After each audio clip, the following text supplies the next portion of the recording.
Time for the finals in the World Wrist Wrestling Championship. Lightweight, middleweight, and heavyweight. George Kaleon, who is one of the finalists in the lightweight, getting his arm massaged. Remember George when he arrived for the weigh-in, how dapper he was? Well, every match he's taken off a little bit. The coat, the vest, and now he's down really to rock bottom. And he is meeting Mike Dolcini from Petaluma, one of 7 ranchers, 7 sons of a rancher. And the match is on in the lightweight championship. Here are the brothers rooting for Mike. That's Mike Dolcini on the left and George Kaleon on the right.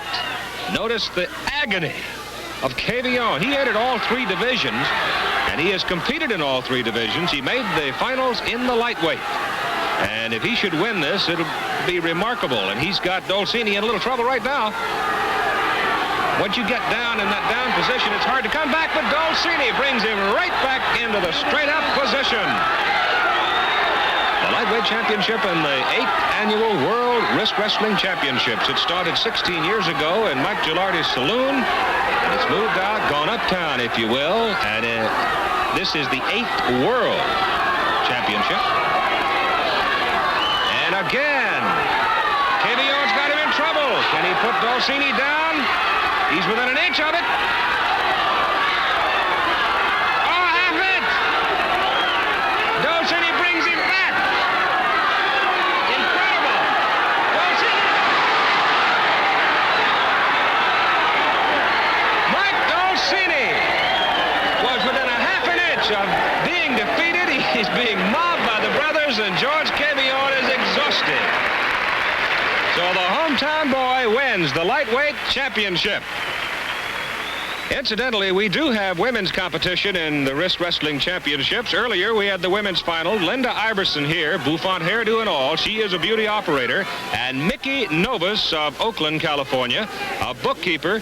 Incidentally, both these gals are catchers for softball teams. And Nickie Novus has her down on the bar. He had to sell Bert Elliott a little bit to get the decision. But Nickie Novus defends her championship successfully for the women.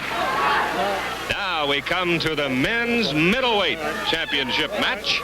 175 pounds up to 200. It'll be Jim Pollack of Palo Alto, California, in the striped shirt on the left against Rich Kennedy of Santa Rosa, California.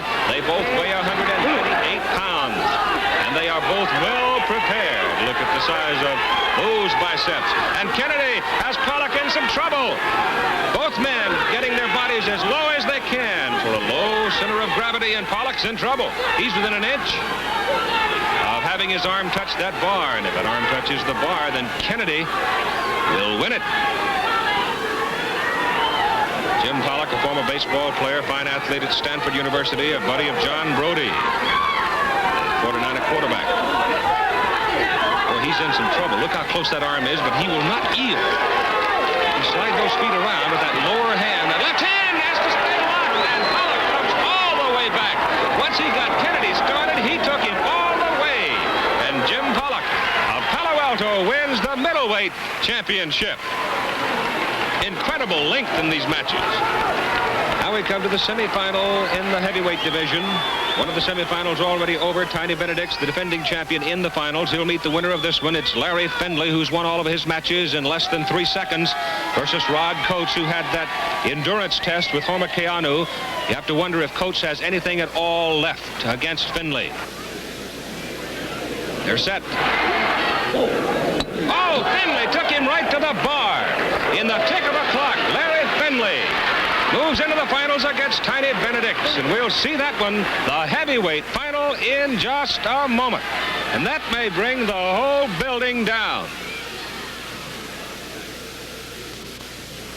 Here's the final moment. Larry Findley from Cotati, California, 1967 champion in the checkered shirt, against the defending champion, Tiny Benedix, 290-pounder from Livermore, California.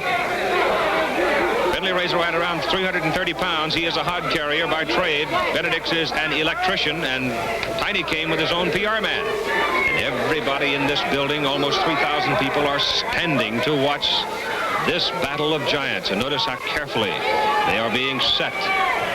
Benedix making sure that he is giving nothing away. Larry Findley equally certain he isn't going to give anything away. Remember, Findley has been so quick off the start. Let's see how he anticipates. If he can, see if he can handle Benedix.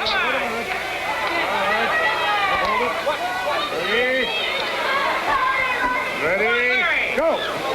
Oh, he tried for it, but he didn't get it. And now Benedix has the advantage. Down he comes. Benedix wins it. And Findley is incredulous. Findley thought for a moment he had him, but just that quick, Benedix brought him all the way back, and he repeats as the champion.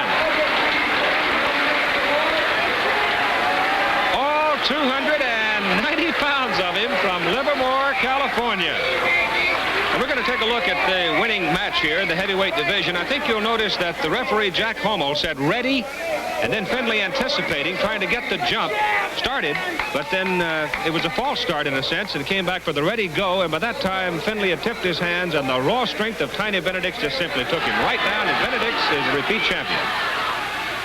He had some pretty easy matches, but this fellow you met in the finals, Tiny, he hadn't used 5 seconds in any one match. I know it. Yeah, he's very strong. You've met him before? Yes, I have. How many times? One time before last year. You're one of the few men to ever successfully defend the championship in this weight classification, I understand. Right. What happens now? I don't know. I really don't know. You getting ready for next year? Well, I don't know. I'm getting old. 37 years old. You know, these kids are young. They're getting strong. Have you ever seen this Maybe next year. Have you ever seen this kind of competition before?